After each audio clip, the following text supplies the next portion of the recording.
shaking, wrestling fans? It is Monday, April 14th, and we just finished watching Monday Night Raw. It is time for us to gather together, as we always do after Monday Night Raw, for the Monday Night Tradition, the MPR Raw Post Show here on Mega Powers Radio. Tonight, we'll be talking about all that happened on Raw tonight. So basically, we're going to say some guys came out. They had some matches. Some guys talked on the mic. And that was Raw tonight. Thanks for listening, everybody.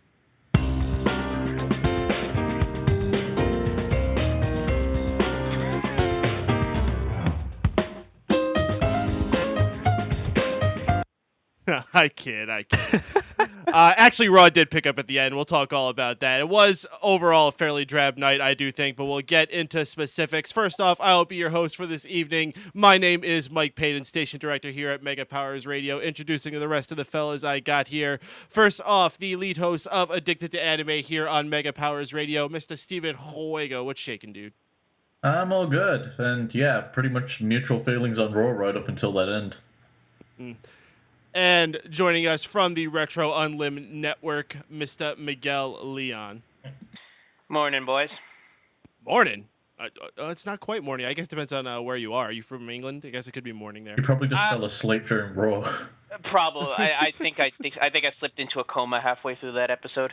Oh, my goodness. And lastly, with us, the leader of the Smark Out Moment website and the lead host of the Smack Talk podcast on that very website, Mr. Tony Mango. What's shaking, Tony? Hey, not too bad considering how bad Miguel is. Jeez, there's no coma on my side. Oh, well, introduced to everybody that was here. Just want to let everyone listening know that this is the most interactive post-Raw experience that you can listen to. We will have a phone line opening up at about 11:30 where you, the listener, can call in and talk about your opinions about tonight's show. The phone number where you can call and get in line is area code 760-512-7247. You can also dial in using Skype by clicking on that little Skype icon on the top of the page. We also have the chat room. We're rolling strong. If you don't see it, scroll down to the bottom. It's there. We already got Mr. Brian the Brain there, Mr. Steven Wago holding things down, representing the panel here. And I guess that's all the ways I got to plug to you guys to get involved. As I said, phone lines opening up at 11:30. Get yourselves in line now. For now, let's talk about what was, I would absolutely say, by far the biggest story that we had going on throughout this night. First off, we had this little tease that started last week, but we really got more of it going throughout this entire night, of Triple H suggesting to Batista and Randy Orton that, yeah, they all have personal glories that they want to achieve, but for the time being, maybe they all need to put that aside and work together to take care of a greater problem, that being the Shield. First off, Batista and Randy Orton were like, no, I want nothing to do with that.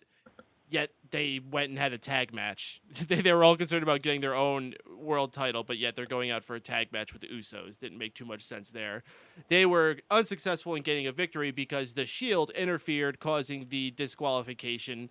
Afterwards, they were walking out. Triple H says, I told you so. This leads to later on when Triple H tells the Shield that they will be in a matchup that evening, not telling them who their opponents are. When they come out for that matchup, we find out that their opponents isn't just 3 people. They end up facing 11 people, including Swagger, Fandango, Jinder Mahal, Rybaxel, Rusev, Bad News Barrett. Who's of mid-card heels right now. This didn't have any kind of finish. This ended up with a schmaz. The 11 guys ended up just beating down the Shield until we heard the music of Evolution. Yes, the 3 of them are reunited under what is my favorite Motorhead song that they have done for the WWE. Just when I was really enjoying having King of Kings back in the mix, now we got Evolution's theme back too. Fuck yeah, it's a great time to be enjoying WWE's music. Just watch, fucking Downstate's gonna cover it now and we'll be stuck with some shitty cover. Oh no, please don't curse it that way. No, they can still afford the rights to that song. We're good. Well, I throughout the night was curious where this was going, and I think despite the fact that Raw overall was pretty slow going on through the night, a lot of times when they do that, they always deliver with some type of hard strike at the end, and I think that's what they did tonight. This final segment really was awesome, and it was great to see Evolution back together, and now I'm super stoked for Evolution versus the Shield. Let's go around and get your guys' opinion on what we got tonight for that. Mr. Steven Wago, why don't you start us off? I've never been so excited yet incredibly worried at the same time. I'm really excited for the whole Evolution vs. Shield feud, but part of me worries that we're going to end up seeing all champions Evolution again in the future. Like, tag team champions and Triple H holding the world. That would be fantastic. Just after we got Daniel Bryan, there's something that's making me think we're going to get shit on. Miguel? I don't think that's going to be the case. I would be honestly shocked if Triple H got the belt back on him. I mean, maybe he could be a tag champ, but that seems like a step down for the guy. You know what? You knew it was going to be the case. You knew as these guys were being brought together closer and closer that Evolution was going to pick up. And, I mean, that's been one of the dream matches I've heard people talk about for years now as the Shield was being built is, what would happen if the Shield took on Evolution in their prime? What type of matchup would it be? And maybe they're not in their prime now, but we're finally getting that dream scenario to play out. It's a marquee matchup. It's a marquee feud. I think they could take this all the way to SummerSlam. In terms of tonight, I didn't like it because I don't like these overly drawn out Triple H style beatdowns at the end of Raw, which to me this felt like. I mean, they're getting kind of regular too, which is not a good thing. Yeah, it's going to be like a good 5 or 6 minute just long quiet beatdown, and once in a while it's fine, but we've seen it so much as of late that I'm unfazed by it, honestly. Did you guys watch in 2003? Actually, I wasn't. So. I had SmackDown to keep me tied down. Because if you're all new to this, get used to it. Yeah, indeed. Mr. Tony Mango, what did you think about what went down tonight with the return of Evolution? Tonight wasn't really the best way to kick it off, and it's kind of a disappointment that it wasn't better, but this is going to be a kick-ass feud, so we're going to forget about this eventually. I'll be fine with it down the line. Oh. Well, then. I'm optimistic, hey. Surprised, huh? No, I'm optimistic too. I see good things for this. I think it's gonna sell. Yeah, I don't know if it's gonna sell a bunch of pay-per-views, but I think it's gonna be a great little shining light on what's probably gonna be a next few months of lame duck pay-per-views. What's a pay-per-view? We don't use that word anymore. Yeah, special events, yes. At least they're not entertainments like they tried to foist on us a couple years back. So we're going into Extreme Rules, which is, of course, a pay-per-view where every match has to have some type of extreme gimmick. What kind of gimmick will we add to this match? I think just the fact that it's a 6-man match is going to be their gimmick. I mean, I've seen them do that with, like, fatal 4-ways and triple threats. Like, oh, the triple threat is the extreme part, It's not a regular singles match, so that makes it extreme. This is going to be some bullshit rename of a street fight, Extreme Rules, brawl kind of nonsense. A business room brawl or something. Yeah, it's going to be some kind of bullshit like that, and then they're going to try to market that as like we've never in the first ever fucking Evolution, whatever the goddamn. You know what? It's not going to be a barroom brawl. It's going to be a boardroom brawl. Oh, you know what? Sold. I would love to fight all over Titan Towers. Kind of like the Attitude. Like, remember how they used to have the Attitude Get It vignette at the. Get It. Yeah, it's just an old school Attitude Era matchup where they're just like beating each other with furniture and just going from like the bathroom to the boardroom. They're fighting in the cafeteria. I'm in. I could dig that. We got Brian the Brain in the chat room saying, "Do it tornado style." Which, yeah, if you're gonna go at the very least, I would say do tornado style, not just 3-on-3, but at least let all 6 guys get in there and beat each other up at the same time. I'd be okay then when doing it TLC, and you don't need to have something hanging above. You can just have them use the weapons like they did at the TLC pay-per-view when they did the Shield versus was it Ryback, Kane, and Daniel Bryan? Mm-hmm. Yeah, that match was awesome. Do it again, just with So you're saying they're going to ride this out all the way to December? No, I mean do a TLC. It's Extreme Rules. No, but they don't do TLC matches on anything but TLC. Then that defeats the purpose of the pay-per-view. Oh no, they did Hell in a Cell at Mania when they have a Hell in a Cell pay-per-view. It doesn't matter. It's Mania though. Like it's okay to do it at Mania, but you can't just break out a TLC matchup at Extreme Rules. Yeah, you can. There's going to be months down the line. No one's got that good of a memory. There's going to be a steel cage match there. I mean. Well, they don't have a steel cage pay-per-view. Well, they should. They got a pay-per-view for everything else. Didn't they try that with No Way Out? That's true. No. That was the Elimination Chamber, I believe. Whatever. There you go. Make it an Elimination Chamber match. You have 6 people. I'd be okay with that. That would be fucking awesome. I was joking, but you know what I'd Well- like to see if you want to talk about things that are totally crazy? Hmm. Do Falls Count Anywhere and have 3 referees follow people around. It'd be a fucking train wreck, but I don't think I've ever seen one of them before. So I would do that, and you have to have that crooked referee involved. Scott Armstrong? Mm-hmm. That has shades of like the old World War III pay-per-view where you got 3 different angles from 3 different rings. What the hell? Something different. Yeah, why not? You don't have to have action. WWE would be smart and not make the same mistake WCW would. They would have action going on only at 1 or at most 2 places at the same time. They would also have guys in the same places together, so you don't have that type of confusion going down. The problem with World War III is you just had chaos going on all 3 screens. Watching a battle royal alone on 1 screen is sometimes tough to follow. And then try to put it in those 3 little screens. Woof. Anyway, we're not going to talk about WCW shortcomings. We'll be here all goddamn day. I'm going to go ahead and open up the phone lines a couple of minutes early. We got our good friend of the show on the line, Mr. JD from Pittsburgh. Let's get him in on here. JD, you there? Yeah, I'm here, guys. How's it going tonight? Absolutely tremendous, dude. How you doing? Welcome back to your hometown of Pittsburgh. How'd you enjoy all your time down at WrestleMania? It was fun, guys. Let me tell you, it was an experience, and it still gives me chills just being there. However, just seeing the Warrior for the last time, however, the way I did on Monday night, however, it gives you goosebumps and chills and a little heartbreak at the same time. But I think we'll all remember the Warrior in our own way, in a very special way too. But the way the show started out tonight, very classy move by WWE. I thought that was very, very appropriate. However, the tributes tonight, however, there weren't that many, which really kind of surprised me a little bit. But all in all, it was an interesting show tonight in Birmingham. Of course, once again, it just goes to show Batista and Orton love to kiss Triple H's ass whenever they can. And obviously, they're kissing his ass really nice because obviously they're back together again as Evolution.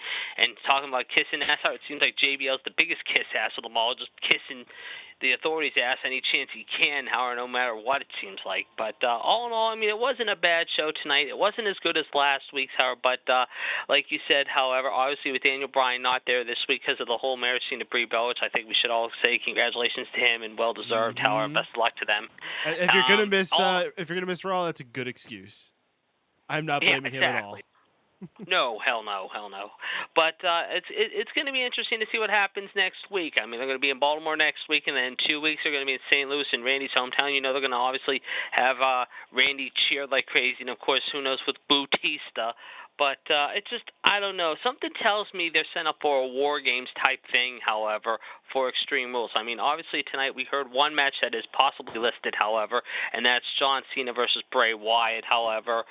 Of course, it looks like they're setting up maybe, and they might announce it next week or in a couple weeks, however, in St. Louis, the 8-person tag. I mean, then you have another thing with Kane, of course, once again getting abused by Stephanie, however, and putting Kane in his place, and Kane says, I'm back as the monster. Look at me, I'm back as the monster. I should be emerged as this. It's just, I mean, I just wish I've said for weeks on end, it's time for the Authority to go. I mean, we should see Vince McMahon, I hate to say this, back on television. We're tired of hearing the Authority every week. Kane, do this. Shield, you guys did this, but now you've crossed us, blah, blah, blah. Who gives a flying F, okay? We know Orton and Batista love to blow you, Triple H. You kiss your ass whenever you can, buddy. That's why you brought them back together tonight, because they were kissing your ass, and you were whining the whole time saying, oh, I should deserve a rematch. Well, I'm sorry. You've been kissing Triple H's ass long enough. I think it's time for a guy like Daniel Bryan to take the spotlight for a little while you continue to kiss Triple H's ass no matter what. But Daniel Bryan has not overcome enough obstacles yet. He only was trying to overcome things for the last year. I mean, why let him gain that big success at WrestleMania? How many times has he been effed over because of certain people kissing Triple H and Hunter's ass, and Stephanie's ass? I mean, come on. Daniel Bryan's been effed over how many times? He deserves this opportunity. He should be champion for a couple months, if not a little longer. Then you got this whole Heyman thing with Lesnar. I mean, you talk about a guy, and I said this last week, I think, when I called you guys down in New Orleans. I mean, this is a guy who's a part-timer. A part-timer, mind you. I mean, it should have been someone else to end the streak, not a guy like Lesnar. Or what's Lesnar doing now? Oh, he's probably sitting home smiling like a butcher's dog, however, basically because he knows he ended the streak, and he won't be back on television probably till June or July. And build up the hype for SummerSlam, because obviously it's in his contract because it says so that he is only allowed on certain dates and certain pay-per-views. I mean, come on. I mean, that's just absolutely a slap in the face. But I do like the Heyman-Cesaro thing. I think this is going places, and I do like this, but we just don't need to keep being reminded every time by Paul Lee, Brock beat the streak. Brock beat the streak. I think it's going to get old after all. I think if they want to do something right with Heyman, they've got something cooking here with him and Cesaro, and I think Cesaro is definitely could be a heavy contender to watch out in the next few months. I mean, right now he's in the IC tournament thing, obviously. I think this is his first step to basically hopefully moving up the ladder, if you ask me. I mean, his whole Real American thing, yeah, it was nice and okay for a while, and it got annoying after all, but I think if he wants to break out and go above the next rung on the ladder, this is the guy that could maybe teach him to get that next step, and that's Paul Lee. All right, JD, let me ask you, you're saying that they should be concentrating people on the future.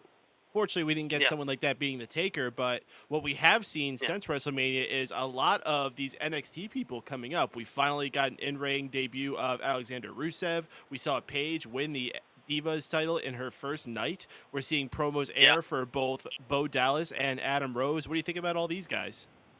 I saw some of these people down in New Orleans, and I'll tell you, I was really blown away with Paige. I think Paige has potential to get over as the next big diva. I really do. Bo Dallas right now, I think he'll start out okay.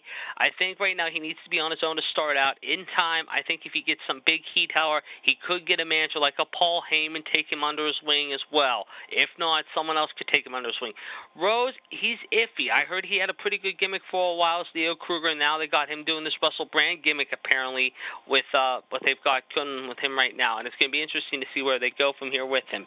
Boat, and as you said, Rusev, I just think it's a Rocky IV gimmick. I really do. I don't hold my hopes for this gimmick. I think this gimmick's going to just fall flat. I really do. I mean, every week we see, we've only seen Lana a couple of weeks now. She's sort of like the Bridget Nielsen of Alexander Rusev's Drago. And what has he done already? He's beaten up jobbers. Big whoop-de-doo. Yeah, I understand that's what you want to do early on. But until he gets into a big feud with, like, say, maybe a Big E Langston or possibly someone like a Sheamus, then prove me wrong. Right now, I'm not sold on him just yet. Just yet. Let's give the guy a little bit of time. You know, exactly. There's something very old school about the guy that I am gravitated towards. I do think he's a little rough. I think it's a little too soon to have called him up. I think he could have used a little bit more development. Lana especially is very rough. I think she is kind of cool. I think she's different from the other divas that we have on there. But I think they just need a little more time to hone. I feel the same for some of the other people they're calling up too. Especially when they have so many people who I think are so ready, people like Sami Zayn and Adrian Neville, who are beyond ready to be called up. I've mentioned those guys. I watched Neville and I watched Corey Graves, and I did not see Zayn, and I've been hearing lots about him in the past year, but I saw Neville and Corey Graves and the Jason Jordans, and even, what the heck is his name? Big Cass. Colin Cassidy. I watched some of those guys too when I was down at the NXT thing at the Fan Fest on last Friday, and I've heard a lot about Jordan. Adrian Neville blows me away more and more. I mean, even like I said, when he was in the field with Bo Dallas, he was pretty good. I think Neville might be up sometime over the summer, if not by fall, if he keeps getting better. I can see that for Jason Jordan, but like I said, I'm just impressed. So, I mean, I've only seen Paige twice.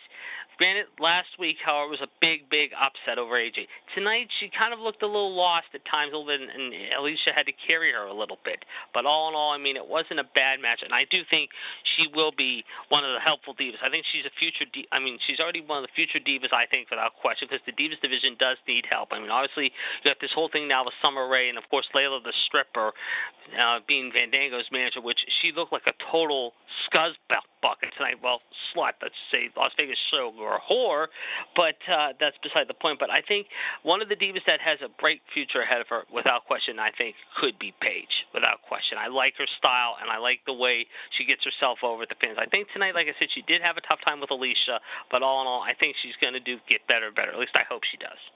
Indeed. All right, JD, as we always like to wrap things up here, your high point and low point for tonight's show. I think the high point was definitely the beginning tribute of the show, and then the closing. I mean, no one saw this coming. I do think we're setting up for either a 6-person or 8-person tag. We'll find out in the next couple weeks. Obviously, they're going to be in Saudi Arabia this weekend, and of course, they get back to the States next Monday, Howard in Baltimore, and of course, they got a couple more weeks to go for Extreme Rules. The low point, I would have to say tonight. The other high point I would say was the opening match with RVD and Alberto Del Rio. Good opening. The worst match of the night, however, I would have to say maybe now was the Rusev Xavier Woods. It could have been a warm-up match. This was less than a minute long, and this was just absolutely crap. All right, JD. Thanks for calling as always. Always good to have a conversation with you about what you thought about this week's show. And hopefully we'll talk to you next week as we always do. Have a good night. Always, guys. I'll talk to you next Monday night. Have a good rest of the week. And everyone else out there listening, you can do the same as JD did. Call into the show, give your thoughts about what went down on tonight's Raw, and whatever else is going on in the current state of affairs in WWE or wrestling. Area code 760-512-7247 is the phone number to get in line. You can also call in using Skype by pressing that little Skype icon on the top of the page. And the chat room is also open. Pretty quiet tonight. If you don't have the chat room client open, refresh the page and scroll on down there, join in there and get people rolling in there. We always like having extra little tidbits to pull out of there to talk about on the show.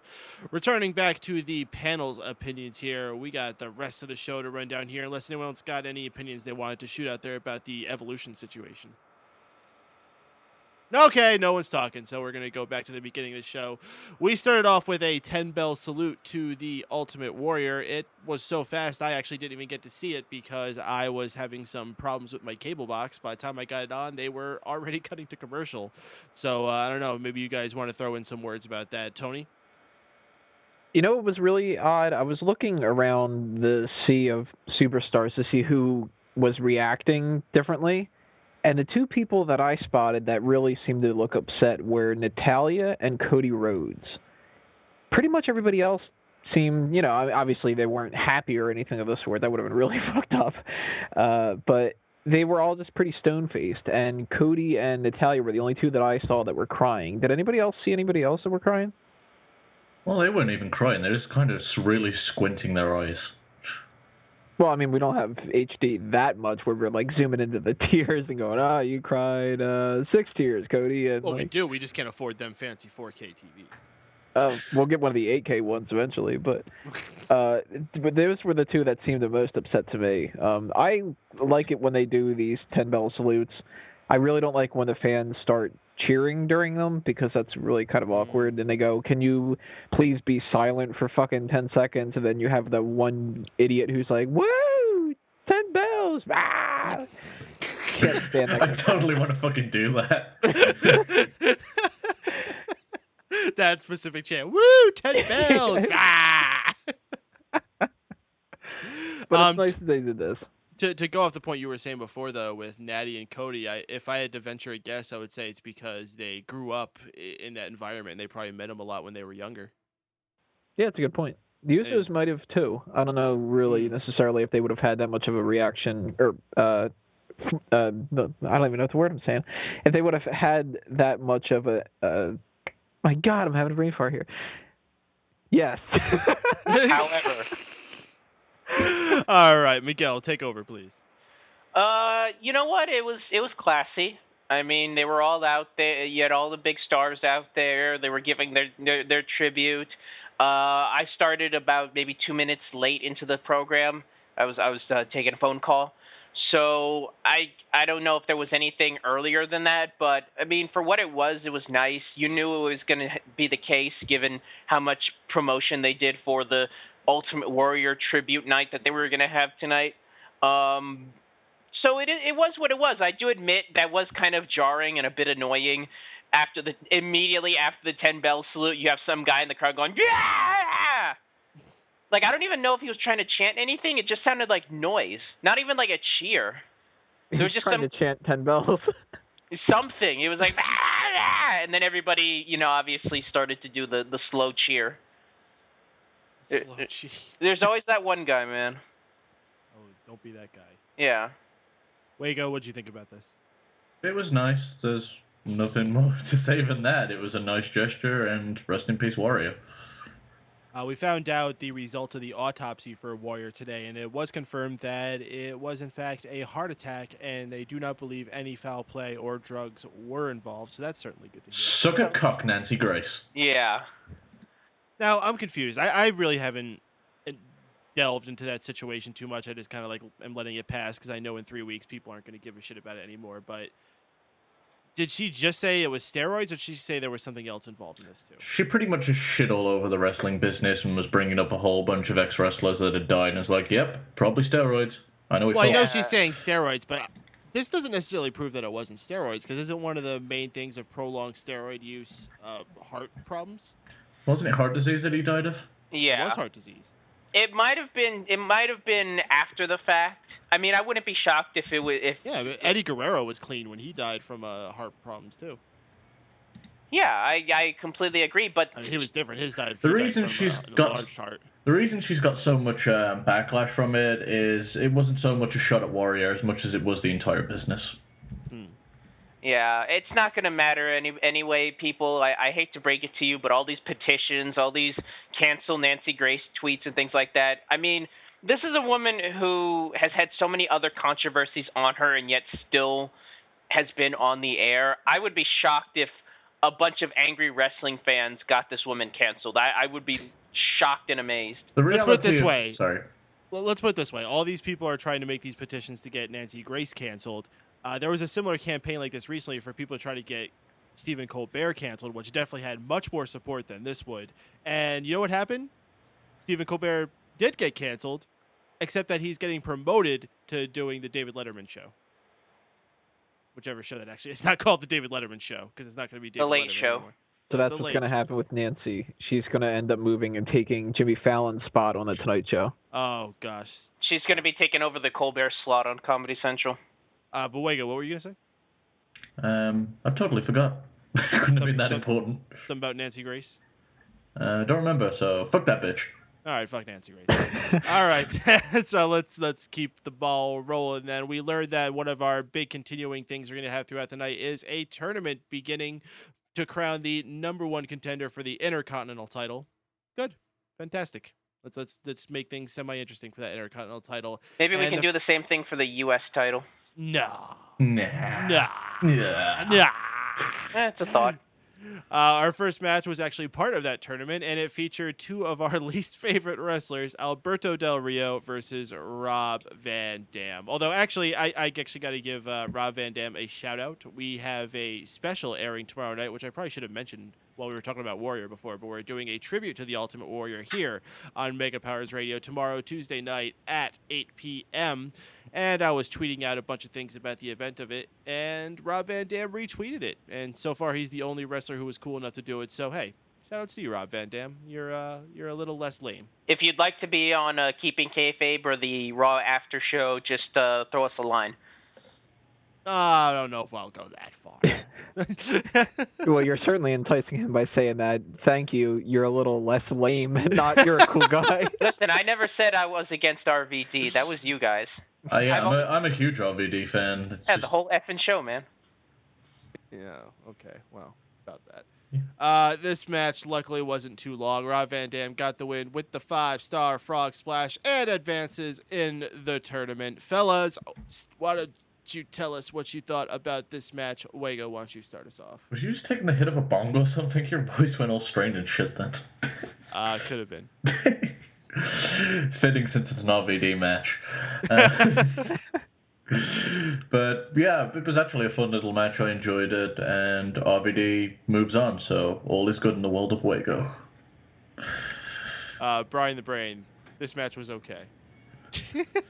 Very, very astute assessment. Miguel? Just another inch of dirt on top of ADR's career. All right. Other than that, it was an okay matchup. It didn't offend me too much. It's just, man, ADR didn't get in. You know what? Can I go on a bit of a soapbox real quick? No. This is something that's been annoying me. Why is it only one person gets an extra? Oh, you do that to me, but you won't do that to JD when he goes off for 37 minutes. Screw you guys. Move on to Tony. No, go ahead. No, I was gonna say it annoys me that in a 3-hour show, everybody.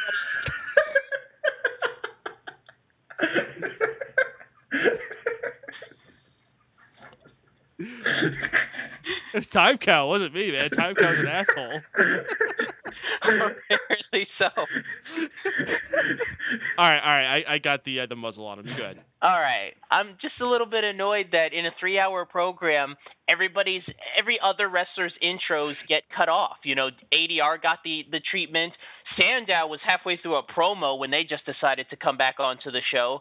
Remember how cool ADR's intro used to be, too? Yeah, I mean, with the car and everything. That's like the only part of him I liked. He had Ricardo. No, I liked Ricardo Rodriguez. Well, I'm saying the whole motif of his intro. Yeah, Ricardo Rodriguez announcing him, the car, the pyro, the scarf. He's got none of that now. He has none of that, and half the roster doesn't either. Rybaxel didn't get an intro. Like you can't structure a 3-hour show to get everybody's intro in. That's important. I don't care if the guys are just jobbers. Give them an intro. They're contracted talent. They're not just some indie guy you paid $200 to come in and get squashed by Alexander Rusev. You put hey, you know who got an intro? So you can't complain. Free MB. Yeah. Oh, I guess you're right. My point's invalid then. Hey, Monday Night Raw doesn't even have intros anymore. I'm pretty sure if the program can't, then some of the wrestlers can't. Oh, I'm still angry about that. I'm still irritated about that whole thing. They've been doing that for a long time too. Yeah, it's very obvious you just recently started watching again because, gosh, how long has it been since they stopped doing? They stopped really having those like regularly. I feel like it was somewhere in the third quarter of last year, probably. Yeah, months. Yeah, like I said, because in a 3-hour show, you can't schedule like 3 or 4 seconds to have an intro for your show and your opponents. No, you gotta fit in time to get tweets out there to further storylines on the WWE app. Ugh. Sorry about that. I just needed to get that off my chest. Fine. I'm sure Mr. Mango has so much he wants to say about Del Rio versus Rob Van Dam. The winner of this match. Ugh, god damn. What did he win with, the goddaminator? Oh, goodness. Yeah. Move on. We got one of these many Warrior moment flashbacks things they've done throughout the night. This one was to SummerSlam 1988. It was the Intercontinental title match between Warrior and the Honky Tonk Man. One of the matches we will be talking about on our Warrior tribute tomorrow night here on Mega Powers Radio. So we'll talk more about that when we get to it. But let's talk about the next thing we had. It was a commercial for Toys R Us. I gotta say, when this first started, it was a little cringeworthy. This kid was shit. Yeah. This reminded me like if like a group of kids were in their like AV class and had to put together a commercial. That was what the acting in this was like. But man, it got saved once Sheamus and Big E showed up.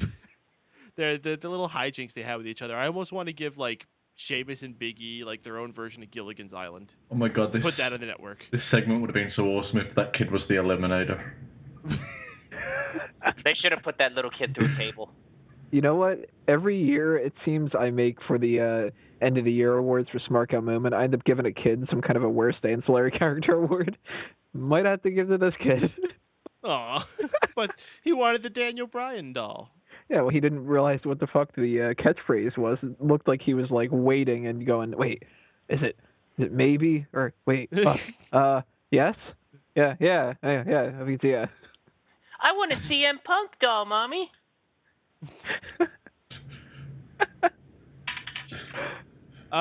We got our next matchup was a tag match between the Brotherhood and Rybaxel.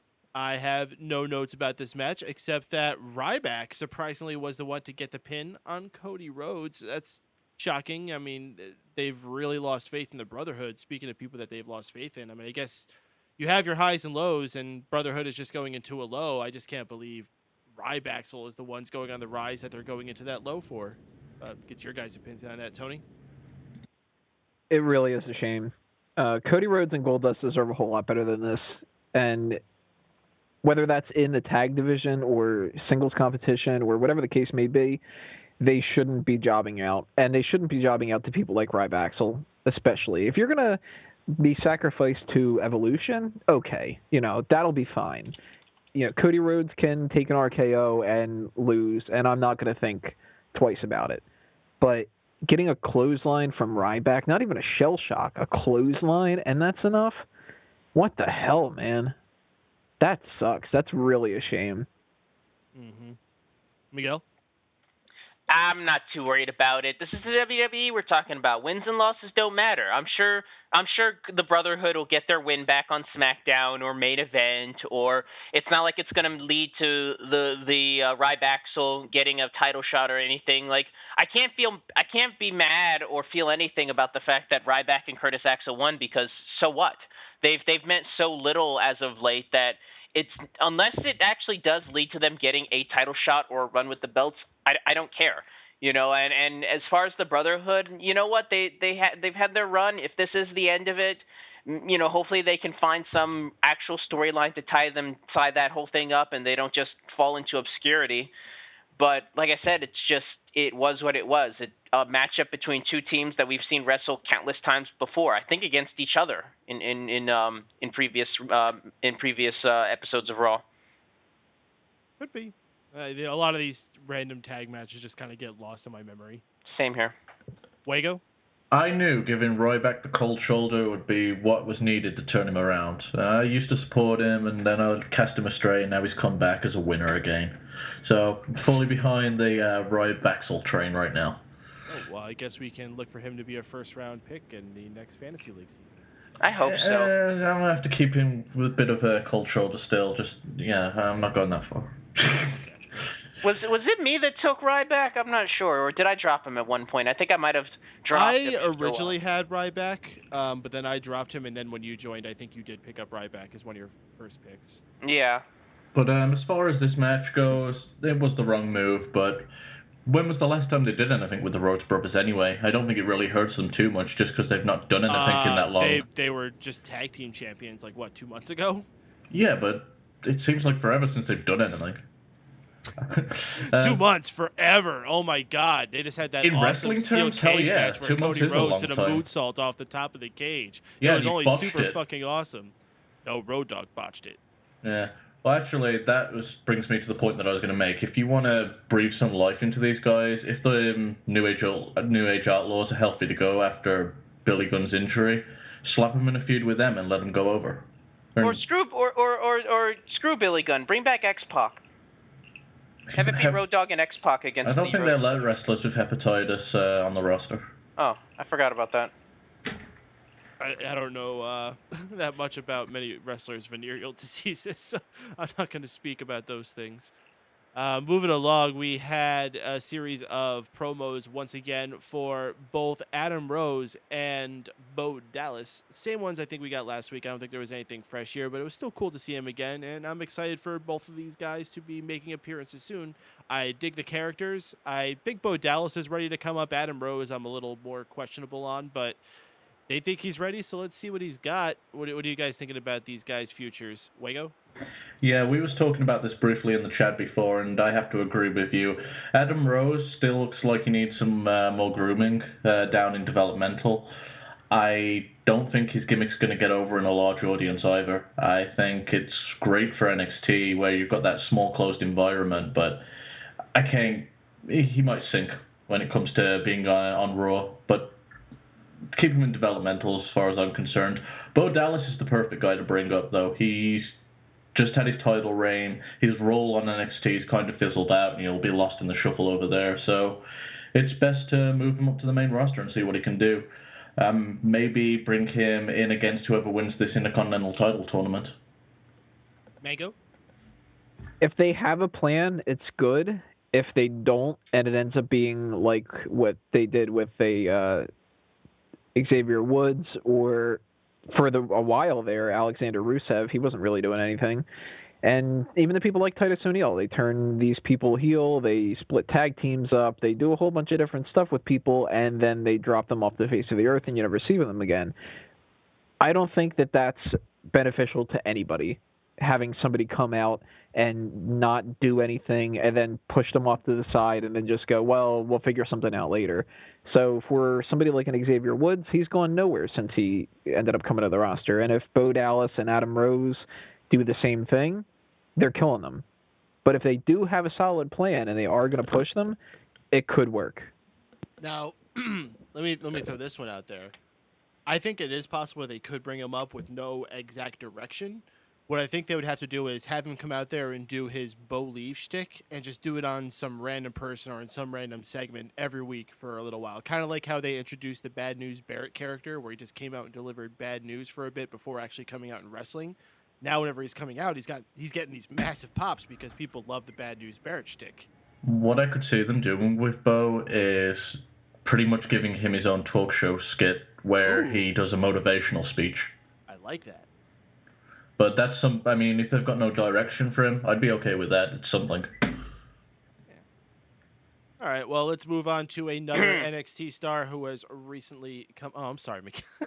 That was very subtle. Go ahead, Miguel. Adam Rose, I think his gimmick is too one note. I get the feeling he might have a good little build of steam early on, but I think he's just going to end up like a Fandango or a Brodus Clay. Fandango probably would have died maybe a year beforehand if it hadn't been for the night after Raw. I think he probably would have just hit the same level that Brodus Clay is right now.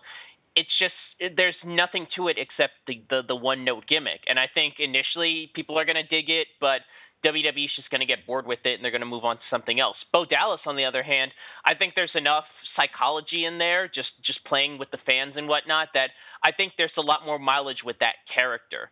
I do agree that I think something that allow him to play to the crowd would be fine for him initially. If they don't want to just throw him into a rivalry or a feud or anything like that, you can't have something where he just plays to the fans. But the question I have with Bo is, it's obvious that he's a heel who's pretending to be a babyface, but he's so good at it that he's getting babyface reactions. Mm-hmm. So, is he a babyface? I don't understand how this is going to work out. It's an anomaly, man. This is like Kurt Angle when he first came on the scene. This is the exact same thing he was doing. You just need to believe. That's all. He's a good guy that's playing a bad guy, but because he plays it so well, the people cheer for him. So he's I don't know. I'm confused, and I guarantee you WWE is going to be confused. They're going to be like, I don't know what to do with this reaction. Make him go full-on heel. Strip away his gimmick. And they're just going to give him some one-dimensional heel thing where I'm afraid of what WWE might do when the fans react to this. I wouldn't worry about it. I mean, they've already played around with this gimmick so much in NXT. It's had plenty of time to evolve. True, yeah. but that's like you said, that's a small crowd. When it comes to playing to live TV and the big stadium crowds, I think WWE, they get cold feet. They can't. They fall into what's familiar. So they strip away whatever is giving them the reaction they don't want. And I wonder if that's going to hurt Bo in the long run. Here's my question: do they acknowledge the brotherhood between him and Bray Wyatt? Hell no. I think they might have a segment where they have a stare down or something, just to kind of do a tongue-in-cheek thing, and then that's it. That's all they're going to do.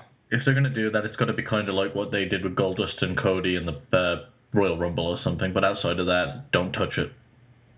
You know what they can even do is, you mentioned Goldust and Cody. I remember they did like a backstage skit. I think it was at a WrestleMania. Maybe it was somewhere else. And it ended with Dusty Rhodes coming in like, man, I got them crazy kids. You could just have like IRS come in and just make a similar comment. IRS can be like, man, wish I could write these kids off. I remember there was a great gimmick. Remember there was like a little while when Bo Dallas first debuted where everybody was putting pictures of Bo Dallas on themselves? I would love for them to adopt that and have that be a gimmick of his, where he just takes pictures of fans and just superimposes his face onto them. Maybe that's a way for Vince McMahon to get around the blue dot issue with Christian. Put Bo Dallas' face on it instead. Oh, that'd be fantastic. I want to see that. Yeah, but if you put Bo Dallas' face on Christian's face, it gets uglier. Yeah, but it's funny ugly. It would be funnier than what John Cena did, which we'll get to in a bit. Let's stop talking about ugly people. Let's talk about some pretty people. We had another NXT star, Paige, who is now the current WWE Divas champion, as well as still the current NXT Divas champion. Not sure how they're going to work their way through that one. But she had a singles match, non-title, with Alicia Fox. This wasn't too bad, I got to say. I don't typically think of Alicia Fox as one of the better workers, but hell, you put her out there with Paige, and they had a pretty fine Divas match for Raw. It wasn't like anything amazing, but by usual standards of what we get on Raw, I'd say this was a solid B+. Get your guys' thoughts on this, Miguel? Unimpressed. I really have not been impressed with Paige as of late. You know, I heard all this build up with her that she was a solid worker and she knew how to wrestle in the ring. And at least these last two matches have just been, she hits one move and then goes for the pin. It's almost the John Cena effect where she gets beaten up for most of the matchup, then hits one or two moves in succession, and then goes for the pin and wins. And I can't buy into it. I don't like the way they're booking her. I know in NXT she played a much better heel, but for some reason they're bringing her up as a babyface. Maybe that's the issue. Once they turn her true colors might come out. But right now I'm just not feeling it. Wago? I totally disagree with that. It's a short TV match, and when you have a short TV match, normally the face takes a bit of a beatdown, comes back and wins the match. It's just how it works. So to judge her off that alone is, especially only 2 weeks in, is totally a misjustice. Give her some time. When you watch her wrestle someone like AJ for a longer period, your tune might change on it, because her match with Emma and a few of the other matches she's had on NXT have been awesome. Just watch that match she had with Emma on Arrival. I don't know why that's a tongue twister. Watch that match that she had with Emma on Arrival. There we go. So yeah, she can definitely go, and she's barely been given any time yet, as divas generally aren't on Raw, so I'm fully supporting her. Tony? I'm not too familiar with anybody on NXT for the most part. I've only seen a couple episodes here and there, so I haven't seen a lot of matches with Paige, but what I have seen, I've been impressed with, and I think that she is at the very least above average, and at the very most somebody who can be a top person in the Divas division. And, you know, if she is going to end up having matches with Alicia Fox that are like this every week, that's going to get tiresome down the line. But if they don't get worse, then that's a positive. So I think that the best part about this whole match is obviously that finisher, and the whole rest of it, it doesn't really matter. But that finisher is awesome enough. Yeah, I gotta admit that did kind of perk me up at the end, because I don't even know if you're allowed to show something like that. I think I saw that in like the 2/3 point in the Kama Sutra or something. I don't know what that was. Don't get supporting Paige now, Miguel. You've already shit on her. We know what side of the fence you're on. You know, you're either an AJ fan or you're a Paige fan, it seems. The lines are being drawn. The blood will be drawn, and it's going to be worse than PlayStation versus Xbox. I'm a Naomi fan, all right? Naomi? Yeah, exactly. I'm a Cameron fan. Actually, I like Eva Marie, but unfortunately we found out tonight that she's not going to be able to have babies. Awesome. Oh, now she can't fucking really? spawn any more demon children. Oh, goodness gracious. We have Paul Heyman come out to first get the crowd riled up by using the heat of Brock Lesnar beating The Undertaker's legendary WrestleMania undefeated streak. And then he uses that heat to be parlayed onto his newest client, Cesaro.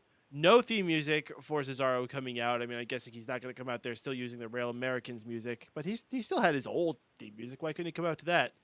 I'm guessing they just haven't gotten something prepared for him yet, but Cesaro comes out. He has a match against Mark Henry. This is also part of that Intercontinental title #1 contendership tournament. Cesaro gets the win with the neutralizer. Always a sight to see when he does one of these feats of strength. Unfortunately, his balance is not as good as his feats of strength, because while he was walking off on the ring apron, he almost slipped and busted his ass. Almost, though. Didn't actually, so guess you can't laugh at him too much. The narrow problem that we had on screen there. But get your guys' opinions about Cesaro's performance tonight. Tony Mango. You know, I'm really at this point expecting him to come out to Somebody Call My Mama, because everybody seems to get that theme now, and the fact that they didn't do that is positive. But I really want him to have a theme song. I don't like it when people don't. And if they end up dragging this out even further than next week, it's going to really start annoying me. You can't really have Paul Heyman come out every single time he comes out and cut a promo that's essentially going to be the same thing. I mean, there's not too much meat behind this cohesion yet, so I don't want to hear 20 promos over the next 20 weeks of Paul Heyman saying, the next big star is Cesaro. Well, I know. So just do his damn theme song and come out to the ring and clap for him and all that other kind of stuff. I did think that it was really funny that he almost slipped, and I like his response to it too, where he's just like, oh, almost, but no, didn't.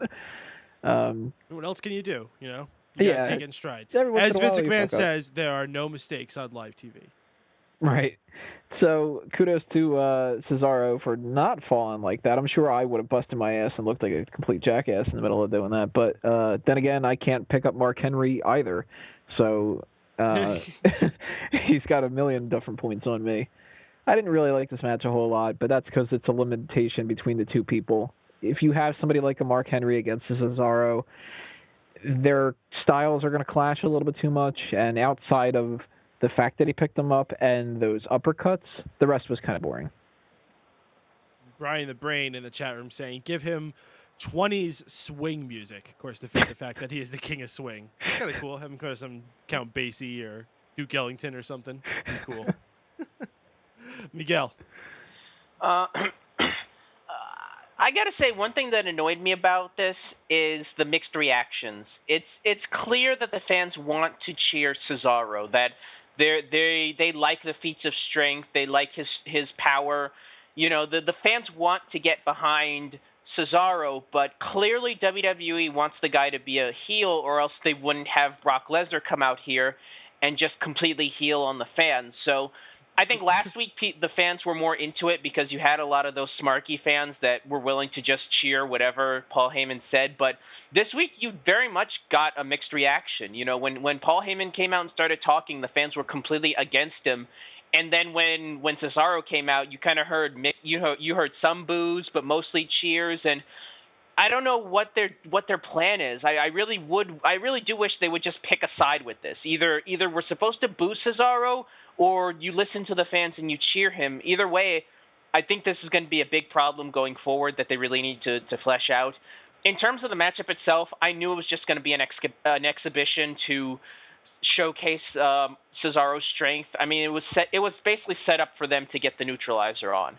He could show his strength by picking up Mark Henry, and that's pretty much it. So I wasn't expecting much. I will say this, though. The whole aspect of an RVD Cesaro feud, given the Paul Heyman factor, I think that could be a much bigger feud, and it kind of sucks that it's just going to be blown off in this, Intercontinental Tournament semifinal matchup, because I do think you could get a few solid pay-per-view matches out of those too. Wago? I'm a little confused what they want to do with Cesaro. They haven't turned babyface, and now they align him with a heel manager. I like Paul Heyman being the mouthpiece if they're going to stick him with a manager. It's just a little odd, and Cesaro's kind of having an identity crisis right now, but... Well, it's not the first time. I mean, he was a Swiss playing a German who was American? Maybe his identity is that he has an identity crisis. Maybe that could be his thing, like Joseph Park in Abyss, where he just has multiple personalities. That sounds like TNA. I don't want to talk about it. Anyway, as far as the opening segment goes with Paul Heyman, it was so. I like. Then the match happened, and I kind of just fell flat. It was cool, but he picked Mark Henry up, but he's done it to Great Khali. So, being there, done that. Match was shit. All right, we had Lana come out next. She gets her own intro music. So somebody's at least getting intro music, and it's her own. It's individual from Alexander Rusev's. And the best part about this, of her having intro music, she's not doing that stupid Vinemania thing anymore. Oh, she didn't? Oh, because I No. muted her as soon as she walked out. I might have to start listening to her again. No, she never said it, and it actually made her much more tolerable. Huh. Her not saying, when she just did the regular Bulgarian talking and then her English bit, without that Vinemania in the beginning, it was great. So I guess I got to edit a new intro music for this show. Yeah, I was going to say, how dare you comment on how annoying that is. You have that at the intro of your show. Oh, got to catch people's attention. She introduces Alexander Rusev, who comes out for a very, very quick match with Xavier Woods. I feel like I've seen these guys fight 100 times.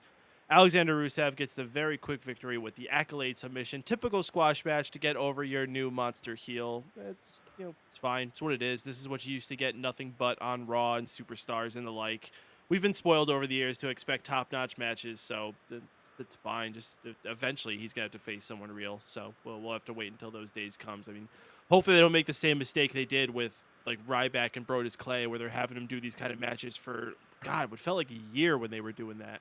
No, the big mistake they made with Ryback was that they went from jobber matches to a WWE title shot. Yeah, that's true.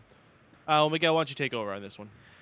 Well, first off, let me just say how sad I feel for Xavier Woods. I mean, WWE likes to promote this guy as like a PhD scholar and this, very intelligent guy that's got his stuff together. And yeah, we pay. This guy's got a PhD. He's got a bright future ahead of him, and we pay him to get beaten up every single week.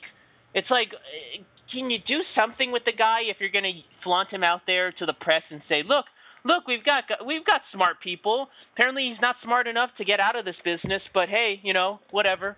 It's kind of annoying. I think Xavier Woods deserves better. I still am a big fan of his from the days of Consequences Creed, and I hate to see him fall so far. Now that I've got that off my chest, I don't like Alexander Rusev. I'm sorry, I just don't get it. To me, it's an old school 80s gimmick that just feels outdated. I'm not impressed by his power stuff because I went through a year of that with Ryback. I don't think the guy has a good looking body. To me, he just looks like a muscular fat guy. The only person that is seemingly getting over with this is Lana. And, now that she's gotten rid of that awful German, whatever that word was at the beginning, maybe she can actually, it's more tolerant to hear her talk. But yeah, at least somebody's getting over in that duo. But I think Alexander Rusev's going to fizzle out. He's going to get, his career is going to be, he's going to get a John Cena matchup, and then they're going to stick him with Santino to do the comedy bit for a while. I see that happening. It happened with Kozlov. It happened with Kali. It's going to happen with Rusev. Mango? I would hate to totally agree about that just because I don't want it to happen, but I kind of can see that happening, and that scares me a little bit. I thought that, funny enough, when Lana came out, that was going to be Rusev's new theme, and I was like, what the hell are they thinking? I kind of like Rusev's theme. I like that hard pumping sound. I don't know what it is, but it sounds like battle music. I kind of dig it. Yeah, the only thing fucking interesting about him. Well, that's perfectly fine, but then, after doing a Cesaro thing where he gets no music and then they had that, I thought that was going to be Rusev's, and I was just like, this is ridiculous. I do think that there is a chance that these two can make it somewhere, and I do think that Rusev has a far better chance of making it than Lana does. She's just not interesting enough. I mean, she pulls off whatever this character is supposed to be good enough now. Oh, she would not make it on her own if she wasn't part of this package. Not at all. And it's similar in a lot of ways to what Cesaro used to have with Oksana. She was there to just sort of bring Cesaro in, and as soon as he was noticeable and people actually could go, oh, okay, his name is Cesaro, they kicked her right to the curb, and it was just like, we don't need you anymore. And that's going to happen with Lana. Rusev might not be able to cut a promo, I'm not really sure, but he doesn't necessarily have to, and Lana's not doing that much better to really be like a Paul Heyman where you can put her with a bunch of other people and, the Bobby Heenans and everybody of the days where she's going to be a valuable asset. After Rusev becomes noticeable enough that people can recognize his name and that's good enough, she's gone. I disagree. I think that I think she's good looking enough. She's attractive enough. And clearly they're setting her up as a mouthpiece. I think she could probably bounce off onto one other superstar. I think they have to flesh out her gimmick, though. She has to be more than just the Russian, translator or whatever she talks for Alexander Rusev. They need to give her more of a gimmick. They gave her a nickname. She's the Ravishing Russian.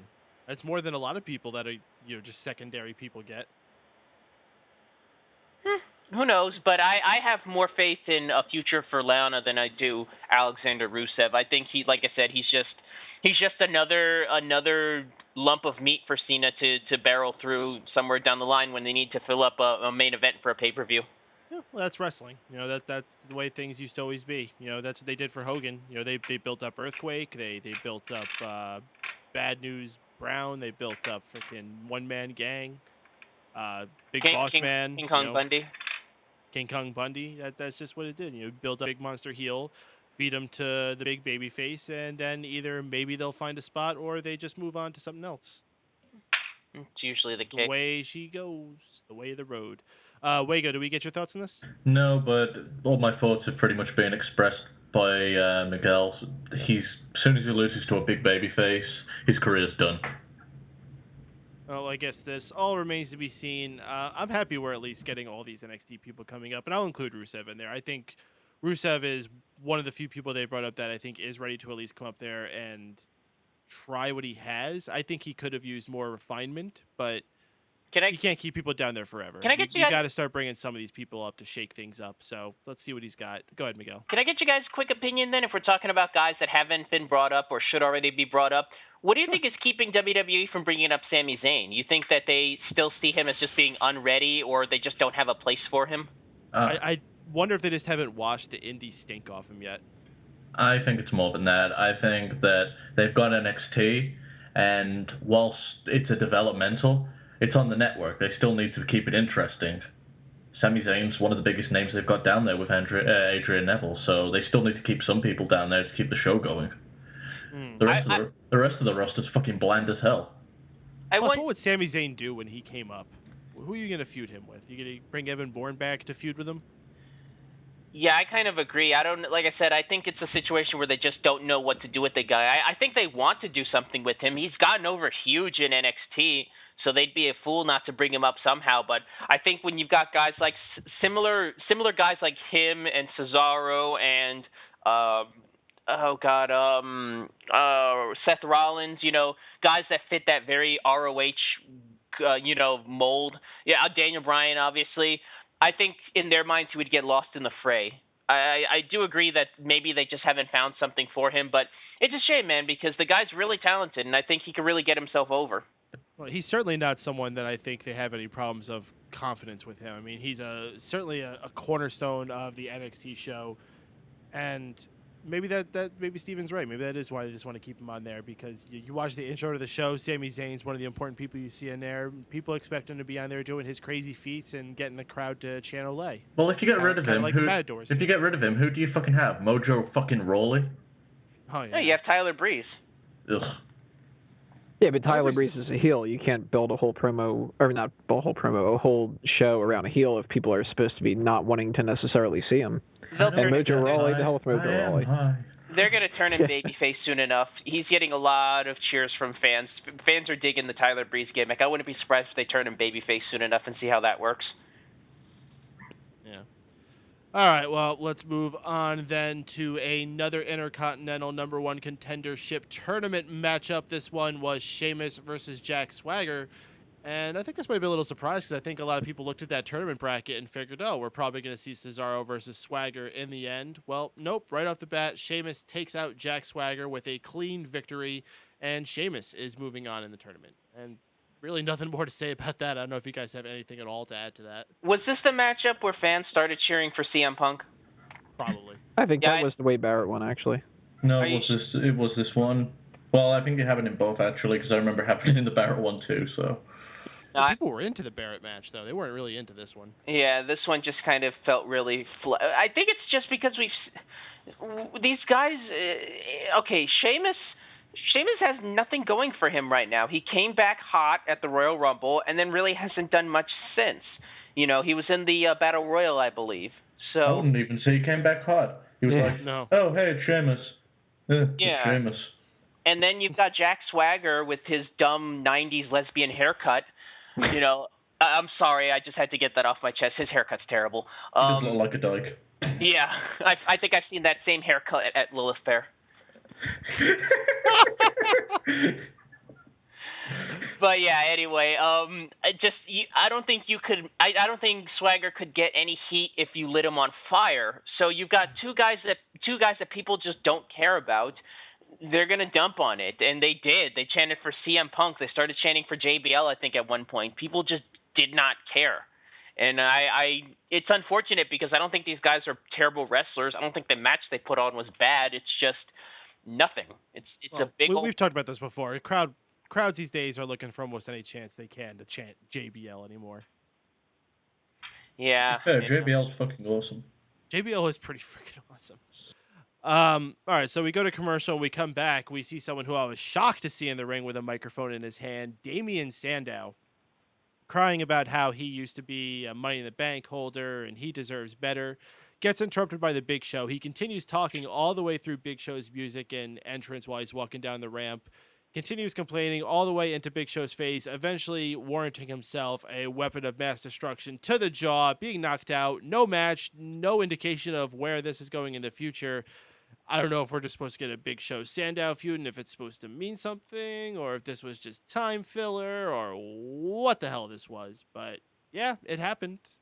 Miguel? Did Damien Sandow feel up Stephanie McMahon or something? I mean, this is a burial the likes of which I haven't seen since Zack Ryder. I mean, you go from being a world title contender, winning Money in the Bank, and you're just continuously jobbed out week after week. I feel bad for the guy. I agree. I do think he deserves better. It's just, I don't know what this guy did to anger somebody. But man, this is worse than Del Rio's fall from grace. At least Del Rio kind of deserves it because he's kind of boring at this point. But Sandow, I think, still got it. I think he has a cool gimmick. I think the guy's solid enough on the mic. But man, he's fallen hard. I don't know what to say about it or who he upset backstage. Wago? Promotional malpractice. I mean, him and Cody Rhodes were so awesome coming off the split from, what was it, Team Broad Scholars? Yeah. That was the name, yeah. Cody Rhodes ended up getting in a feud with the Authority, and Damien Sandow ended up winning Money in the Bank. And then both of them just seemed to, WWE just gave up on, and more so Sandow than Cody Rhodes, but Jesus, he's so talented and can go in ring. It's just another case where there's like Dolph Ziggler, he deserves better too, but WWE doesn't see it that way. It makes me sad that there really is no competition that these guys should go to because these guys do deserve so much better. At least in the case of Ziggler, he's kind of gotten that jobber to the stars bit where, you know, he's losing matches to A-level guys. I mean, when you're jobbing out to the Big Show and comedy skits and you're just jobbing out to B-level talent week after week, I mean, you've reached a new low in the company, and I just don't get it. Why him? Why not? And why couldn't R-Truth have been put in that situation? You know, why couldn't Brodus Clay have been put in there? I mean, the guy is a heel, and he's complaining about how he's the main event player. Put him in that gimmick. Why does it have to be Sandow? Yeah, and the thing is, we was all singing Sandow's praises after that match with John Cena. I remember we all was saying, wow, he actually can go. He didn't look odd in there. And then they just kicked him to the curb. That proves to me that losing to Cena just does not get you over. I'm sick and tired of people saying, you know, when you talk about a big loss like that, people are like, no, he's not getting buried. He's getting elevated in losing. Nobody gets elevated in losing getting beaten by John Cena. Didn't work for Dolph Ziggler. Didn't work for Damien Sandow. It didn't work for Ryback. It just doesn't work. And I'm sick and tired of people telling me that. You know, John Cena's not Ric Flair. Losing to John Cena doesn't make you look better. Mr. Mango? Sucks. Indeed. All right. Well, we have the Wyatt family coming out next, and they actually go all the way into the ring where they're cutting a promo, which was interesting. You know, usually when they do this kind of thing, they would just do it in a backstage bit. They actually brought them out into the ring to interact with the crowd, which made it feel unique. Other than that, there wasn't really much notable to say about what Bray Wyatt was saying, other than it's just the usual entrancing bit that he does. Eventually, John Cena comes out to interrupt it. And, oh, my goodness. It was everyone's favorite John Cena mood. Jokey, fucking around, doesn't give a care in the world, John Cena. Yeah, we love that. But eventually, he finally did get a little serious. and challenged Bray Wyatt to a steel cage match at Extreme Rules. So we learned the gimmick for their next bout that they're going to have, hopefully, where Bray Wyatt will get his victory back. If I don't know how he plans getting a victory in a steel cage match. I'm guessing that means that they want him to get the victory without the help of Harper and Rowan, and if that's the case, good. Fantastic. If that's the end of it, then maybe it does make it all worth it, but that remains to be seen. Tony? Sucked. Ugh. No, I don't like this John Cena. I don't think that pretty much anybody does at this point, unless you're one of the few groups that support Cena and, the little kids and all that other kind of stuff. I was really hoping for a different match, too, instead of a steel cage match, because I think that one of the problems with their match at WrestleMania was that I don't want to necessarily say that Wyatt and Cena clash with their styles, but I think that if you added weapons to the mix, it would have been a lot better.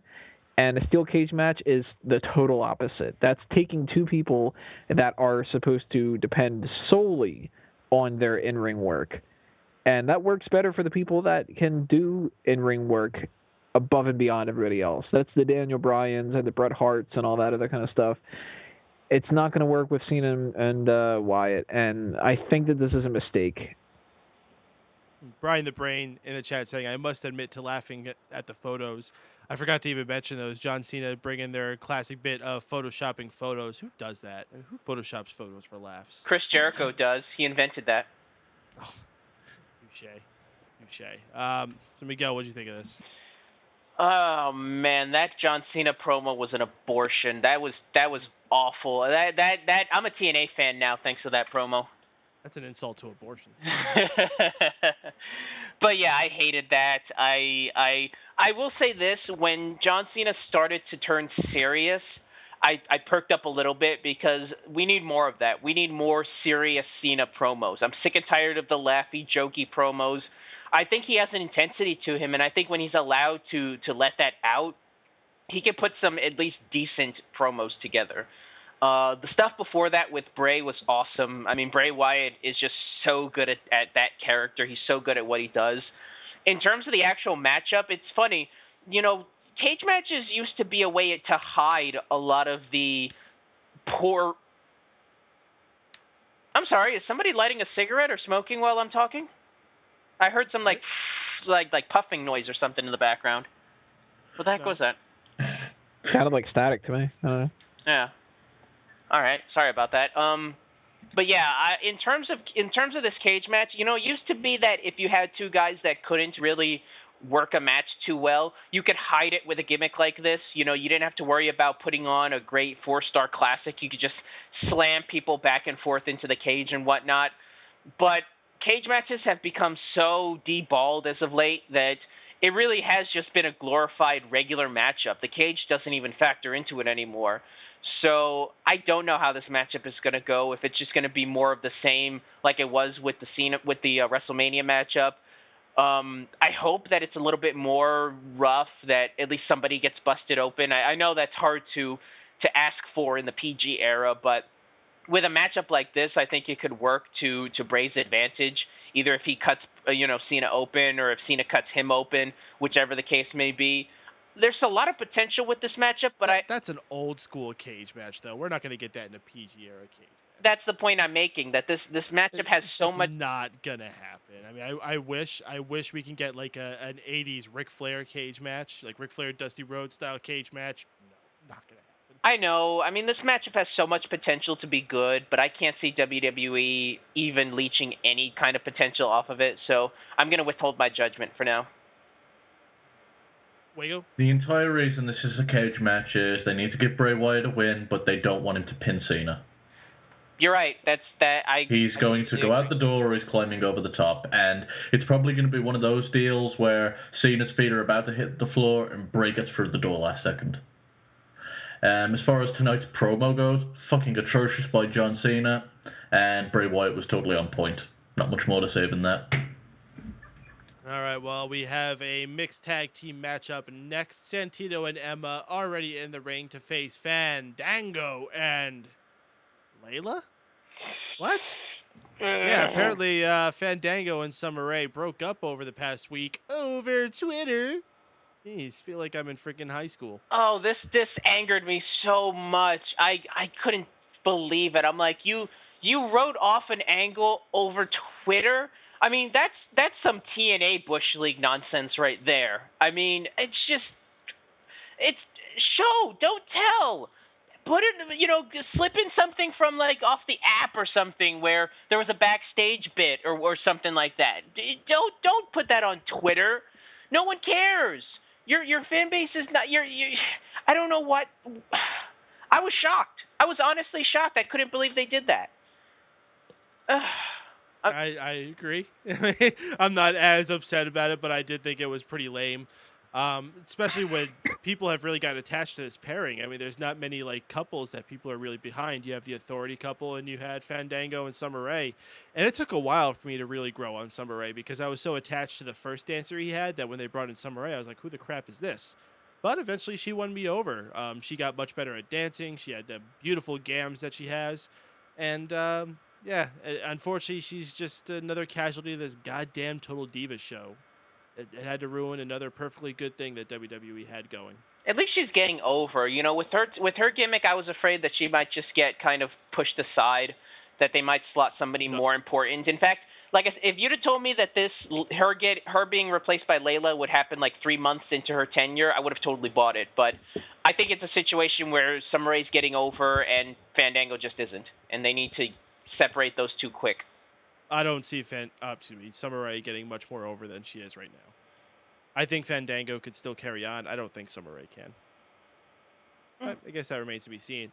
I do think that Fandango is not going to make it very far with Layla, though. They did not look very well with each other. I would rather have Fandango by himself than with Layla. But I would say call up his first dancer, or just get someone completely different. I wouldn't mind having Layla all by myself, to be quite honest with you. Okay, Mango. I have to completely agree about Layla. She's not going to end up being beneficial to this whatsoever. If anything, she's going to make Fandango look worse. And it's really a shame because Fandango deserves better than that.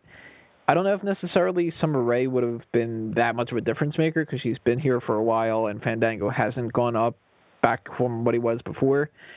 But, man, Layla and Fandango looks awkward as hell.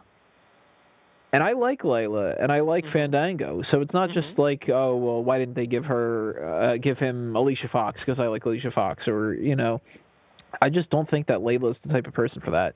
She has a dance background, but she doesn't have a ballroom dance background, so I don't know if maybe that's what's weird about it, and I would have just expected her to do the Extreme Expose thing again or something. But I'm not a big fan of it, and I think this is another situation where WWE made the call. They said, you know what, let's just give it a shot, see what happens, and a couple weeks from now, they're going to nix it. Can only hope. Well, we can only hope that maybe Fandango and Summer Rae will make up or get somebody else. I don't know. Wago? I have not been paying enough attention to this feud nor this match to give a fair assessment, so got nothing to say. Well, we head backstage to Stephanie McMahon reading the Riot Act, first to somebody we can't see off screen, but eventually we pan out to see that it is Kane. She asks him what happened to the devil's favorite demon. Kane stands up, huffing and puffing, walks over to the glass case that holds his mask, lifts it up, pulls out the mask, and says that he is going to obliterate Daniel Bryan to hell. Well, since it's there, he might as well. I did notice that all the scenes that they did in the whatever the office that you want to call it, that they had that glass case did appear a little bit more noticeable than it has the past few weeks. So I was wondering if that was going to come into play at some point, and sure enough, it did. Great, I say it's great. This whole corporate Kane thing is fine in the background, but when he's in the ring, it looks stupid. Put that mask back on him. Yeah. Tony, what do you think? I actually like Kane not having the mask anymore. And that's weird because I was one of the big vocal, my God, put the fucking mask back on things for the longest time when he didn't wear the mask. But newsflash, wrestling fan doesn't know what he wants. I don't know. Maybe it's just because he is getting older now, and I like the idea that he's the corporate Kane character instead of just Kane with no shirt and bald and wearing the same pants. Maybe that's what the big difference is, but if he has the mask on and he keeps going back and forth between wearing it and not. I think that's going to be really weird. I don't know if WWE is going to be able to pull that off. Wago? Totally okay with it if it gets Kane versus Daniel Bryan, because I think he needs plenty of challengers that aren't Randy Orton and Batista and Triple H. It's the perfect guy to put in there with him whilst Evolution are doing their thing with the Shield. So I'm looking forward to seeing what comes of it and what match they're going to have at Extreme Rules. As far as this segment goes, I wasn't all that into it, but hey, Kane's got a little stagnant, and I've not really enjoyed his corporate role, so I'm all for it. Miguel? I'm tired of Stephanie emasculating other men. I'm just not into it anymore. Trying to do her best Vince impression. It is what it is. In terms of the whole setup of this the whole setup of this scene, I thought it was really cheesy. The fact that they just happened to have the mask on the table next to them, it was really poorly done. In terms of him actually having the mask, it is what it is. I mean, Kane really just is a figure for the Authority. He really is just a hired gun, whether he's wearing the mask or wearing the suit, or whether they want to have him wear the mask and the suit at the same time. I'm cool with that as well. It doesn't really matter. It's going to be the same Kane matchup. It's going to be the same Kane promos. I mean, I will admit his promos as Corporate Kane have been a little bit drier than his ones as Masked Kane, so maybe we'll get a slightly better promo out of him. But you know what? It is what it is. It's Kane. You know, what else can you say at this point? All right, guys, we got one match left to talk about, and it is the final match in the tournament to crown the #1 contender for the Intercontinental Tournament. Well, the final first-round match, I should say. It was between Dolph Ziggler and Bad News Barrett, who came out sporting a new overcape, I guess is what I just wanted to call it. It was kind of like a combination of a cape and an overcoat, except it had these really boss shoulder pads on it, like these leather freaking shoulder pads. I don't even know how to describe what it was he was wearing, but it was cool. And he did his little boom thing as he throws his arms in the air during his entrance to throw it off. Always a cool visual. I always liked that little entrance that he had. I do miss the jacket with the rose. I did think that was cool and classy, but he's matured. He's moved on, so every character's got to evolve. Wade Barrett gets a victory in this, and what I think was one of the better matches of the night. I thought these guys had an excellent exhibition. Dolph Ziggler looked great. Wade Barrett looked great. Wade Barrett, though, the one moving on to the second round. And what I would think is actually my favorite in this tournament, even though you got Cesaro in it, I'm cheering for Wade Barrett. Go around to you guys. Miguel? Well, first off, let me just say it's funny. We're almost done. We're almost to the end of the show, and we didn't even talk about the tag team title matchup. Maybe we'll get to that after this. But what? The tag title matchup, the one between the Orton, Batista, and the Usos. We completely skipped over that one. No, we talked about that. And we didn't. Yeah, we did. Did we? Yeah, we did. Shut up. No one likes you. No, we did. We ran down the whole Orton Batista evolution. We did that all in one lump sum. If you got something you want to throw about that, we'll talk about it in a little bit. But anyway, no, it's fine. Barrett and Ziggler. Barrett and Ziggler. I did kind of mark out that he brought back the cape. It's shades of the old Barrett, the NXT era Barrett, when he used to actually come out with a cape. I don't know if that actually meant anything, but I thought it was kind of funny. By the way, Paden, I think the term you're looking for is pauldrons. I think that's what those shoulder pad things are called. That is an excellent term for it. Yes. Yeah. But busting out your freaking where'd you get that from? Like Final Fantasy or EverQuest or something? Warcraft, actually. But you know what? I like this matchup a lot. I think Ziggler can make anybody look like money. Like I said, it's so frustrating that the guy clearly has a huge fan base. They respect his work ethic, but WWE just doesn't care. He's there basically to just put guys over, and that's pretty much it. I was not surprised that Barrett won because I knew Ziggler. They weren't going to give Ziggler this chance. He's there to put Barrett over, and he did. I was thoroughly entertained by it, and you know, I don't know where they're going to go with the whole Sheamus thing now that Sheamus seems to have that leg injury. So maybe they just hot shot Barrett to the finals matchup. Who knows? In terms of this matchup, though, match of the night in my opinion. Wago? Yeah, it was a great match. Enjoyed it. I'm glad that they're putting Wade Barrett over. He went so long where we didn't even see him wrestle. So it's nice that post-Mania season, the spotlight's on him, and I hope they just don't drop it. As far as who's going to win this tournament, I'm guessing it's going to be Cesaro since he's partnered up with Paul Heyman, but if it's not him, Wade Barrett's a close second. I actually want Barrett to win only because I want to see Cesaro and RVD go into a program together. I think they, like I said, I think the whole Heyman dynamic between them, you could probably get a few good months out of this, out of a feud between those guys. I think Barrett can babysit the IC title, and Cesaro can get a somewhat upper mid-card main event feud against RVD. Wago, what about you? Oh, you just went about this, didn't you? You can go again if you want. Yeah, go ahead. No, Mr. Mango. I don't know why everybody's kind of confused about whether or not Cesaro is going to win it and everything. I looked at the tournament when they first popped up with the graphic, and immediately I went, okay, Cesaro's going to win, and then Barrett's going to win, and then it's going to end up coming down to Barrett in the end, and he's going to end up winning this because Jack Swagger's going to screw out Cesaro when he ends up facing RVD. I think that it's a pretty obvious kind of outcome, and if they do anything different, I'm going to be really shocked. They didn't do any kind of a real match with Cesaro and Swagger, and to jump him right into the Intercontinental title scene is not really going to do him that much. Big E really hasn't been doing a lot lately to keep momentum going, and if Cesaro beats him for the Intercontinental title, well, then that just makes Big E look even more awkward. Somebody like Bad News Barrett, he can have a feud with Big E for a month or two, and it's a step up from what he was doing before.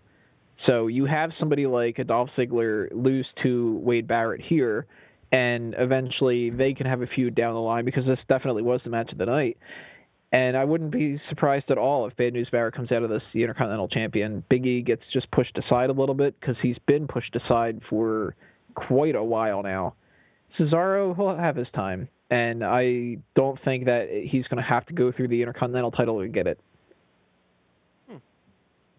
All right, guys, with that, we have hit the last segment to talk about on tonight's show, and it's time to do our final bit we like to do, the good, the bad, and the ugly.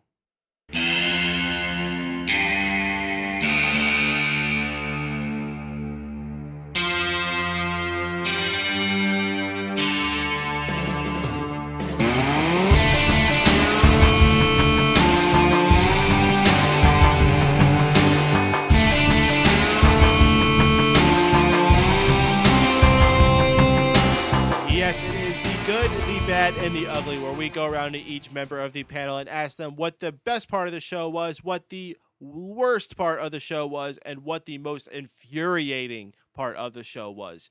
So let's go around here and get each one of them. Let's start off with Mr. Miguel Leon. What was the good, the bad, and the ugly of tonight? I'm gonna actually throw out something I noticed in the crowd when for my good. Did you notice somebody holding a replica of John Cena's U.S. belt when the Shield came out on the way to the ring? No. Yeah, I know. I was sitting there. Some guy, like, as they were like doing the close-ups on the Shield, just stuck the belt right in front of the camera, and I'm like, oh my God, that's John Cena's old U.S. belt. It was the old spinner one that just had the big U.S. emblem on it. I kind of marked out for that. Bad, I'd probably have to say, honestly, the Rusev matchup, just because I'm just not digging the guy at all. And ugly, the furthering of a storyline on Twitter. It's just so Bush League. It really, I expect better from a company like WWE. Like I said, that's TNA levels of nonsense right there, and that really irritated me. But other than that, yeah, like I said, it was a pretty uneventful show. So aside from the belt thing, I really can't say too much about tonight. Wago? Wago? Oh, sorry, my mic did not unmute. As far as the good goes, it was the tribute to Ultimate Warrior. The bad goes is that we have Miguel mooing me. And the ugly, I'm probably going to have to go with Rusev's match. All right, Tony. The good, we have a tournament for the Intercontinental title. Makes it seem like it's worth a damn. The bad, that little kid's acting. Fuck you, little kid. And the ugly, that shit that Cena photoshopped. Oh, goodness gracious, yes. I'm trying to forget that, actually. That's why I didn't put it as my ugly. All right, well, for me, I am saying the good tonight. I thought that little segment we had backstage where Stephanie McMahon was reading the riot act to Kane, I actually really liked that. I thought Stephanie was on point there, and I thought it was awesome seeing the monster brought back out of Kane. So I'm excited for that. The bad, I am going to give that to the Damian Sandow segment. As much as I like Sandow and I want him to step up, this was not a way to do it. So poor Sandow. The ugly, I'm going to give to the whole situation between Fandango and Layla too, or just the pairing of them in general. And neither of them, I think, are ugly, but together they are. There's that. And with that, folks, we have one last bit of business to take care of before we wish you all good night. We're going to let each one of the panelists here tell you about what's good in their world and what they want to plug to y'all before we go. So first off, Mr. Miguel, what's good in your world? Well, I know tomorrow night we have the big Ultimate Warrior tribute show at 8 o'clock that I'm going to be a part of. So because of that, I've had to make some scheduling issues. I've had to make some scheduling changes with Retro Unlim. So Wednesday night this week at 8 o'clock is the Untitled Movie Show. We're actually going to be talking about wrestling movies, wrestlers in movies, movies about wrestlers, things like that.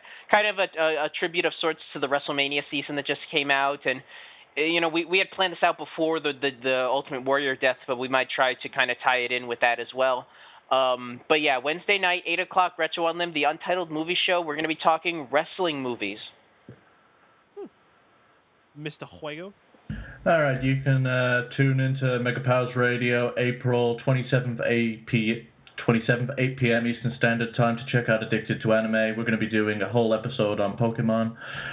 We're going to be discussing the anime, the movies, the games, pretty much just people discussing their memories of it and having a good time. You can also check out facebook.com/addictedanimefans. We've got a tournament going on right now of who everyone's favorite anime character is. And check it out on Tumblr at addictedanimefans.tumblr.com. And Mr. Mango. SmarkoutMoment.com is the wrestling website that I run. Smack Talk you can find on youtube.com/SmarkoutMoment. Everything else under A Mango Tree and Bleacher Report and Fanboys Anonymous and blah, blah, blah. I'm sure that you know all the links by now. And just look around Smark Out Moment. You'll find tons of stuff where you can go elsewhere. Stuff. You'll find stuff. Stuff. Everyone likes stuff. Some of that good stuff. All right, folks. Hope you enjoyed the show tonight. As you've heard mentioned many times, tomorrow night, although I guess it actually would be tonight, April 15th here on Mega Powers Radio at 8 p.m., we will be having our tribute to the Ultimate Warrior. We'll be recalling all of our favorite Warrior memories, impersonating all of our favorite Warriorisms, and talking about 5 hand-picked matches from the Warrior's career to talk about throughout that night. And as, like this show, all our other shows too, it'll be open for you to call in, get your voice about it, give your favorite Warrior memories. So be sure to be there for that. And, of course, be here every single Monday night after the conclusion of Raw, where we gather to talk about what went down that night. This is the most interactive post-Raw experience where you can get your voice involved in many, many ways. We had the phone lines. We have the chat room. Even though not too many took advantage of that tonight. Where the hell are you people? It's WrestleMania season. Y'all disappeared right afterwards. What the crap? Hopefully we'll see y'all next week. So please keep tuning in. But if you can't join us here on Monday, remember you can always check the show out on lots of archived avenues. First off, it's on smarkoutmoment.com. We're on iTunes. We're on Stitcher Radio. We're on YouTube. Plenty of places to find the show if you can't join us for the live version. And so with that, folks, we thank y'all for listening. I'm Mike Paden, for Tony Mango, for Stephen Wago, and for Miguel Leon. This has been the MPR Raw Post Show here on Mega Powers Radio, and we'll see y'all next week.